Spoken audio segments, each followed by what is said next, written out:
तर या वर्षीचा नाट्यलेखनासाठीचा पुरस्कार ऋत्विक व्यास या लातूरच्या तरुणाला देण्यात येतो आहे.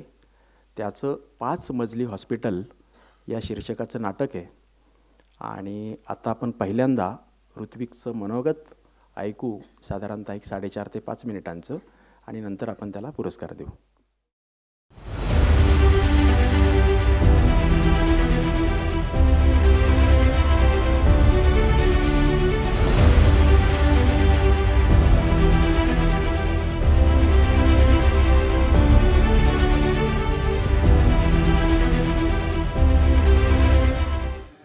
मी आत्तापर्यंत काही नाटकं लिहिली आहेत, पण मी असं म्हणेन की आत्तापर्यंतची सगळी नाटकं ही माझी सुरुवातीची नाटकं आहेत. आणि सुरुवातीच्याच नाटकांपैकी एका नाटकाला एक पुरस्कार मिळाला आहे, ही माझ्यासाठी अतिशय महत्त्वाची बाब आहे.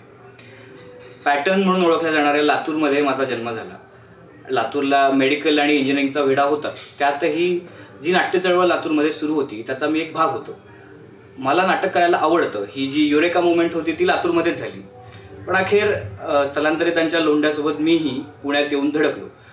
ते साल होतं 2014, आणि त्याचवेळी माझ्या आजूबाजूला सुद्धा राजकीय आणि सामाजिक परिस्थितीमध्ये बदल घडत होते.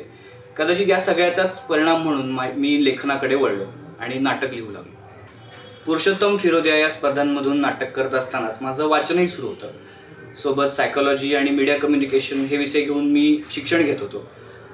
हे शिक्षण घेत असतानाच कॉलेजेसमध्ये किंवा नंतर ऑफिसेसमध्ये किंवा इतर कुठल्याही आस्थापनांमध्ये जाताना prevention of sexual harassment at work place या कमिटीची माझी ओळख झाली.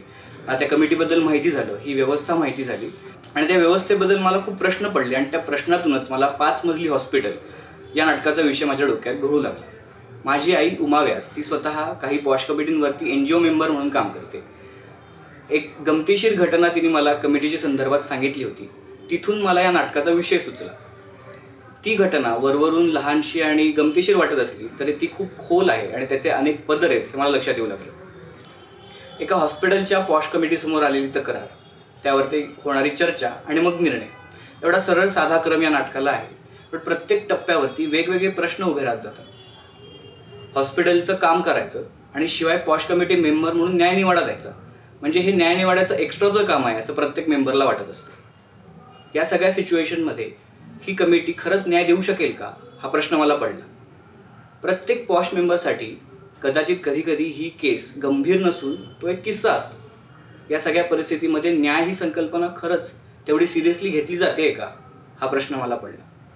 या नाटकातून मला एका स्त्रीने दाखल केलेल्या तक्रारीचं काय होतं हे विषय मांडायचे आहेतच, पण त्यासोबतच त्या मागे काही विषय दडले तेही समोर आणायचे.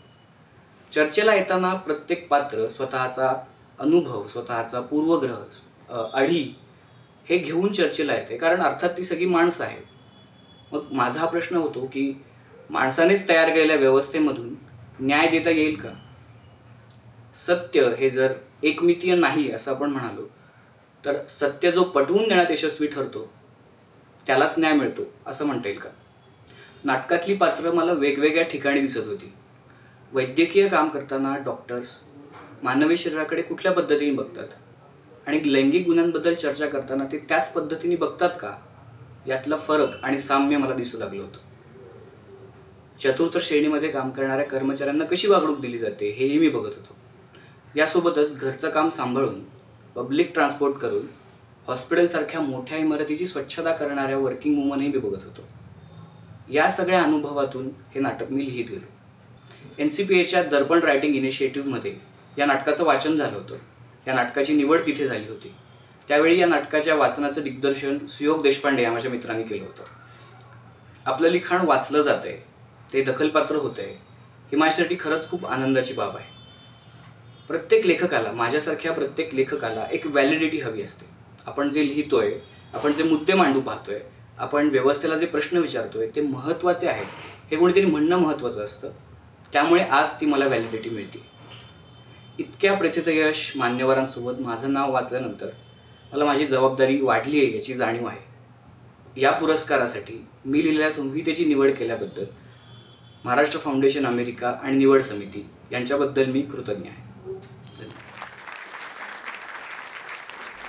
आता मी गणेश देवी सरांना विनंती करतो की ऋत्विक व्यास या तरुणाला 5 मजली हॉस्पिटल या नाटकाच्या लेखनासाठी राशम दातार नाट्य पुरस्कार प्रदान करावा.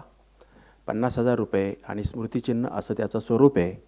आणि रजनीताईंना मी विनंती करतो की हा पुरस्कार देताना तुम्ही पण पुढे यावं.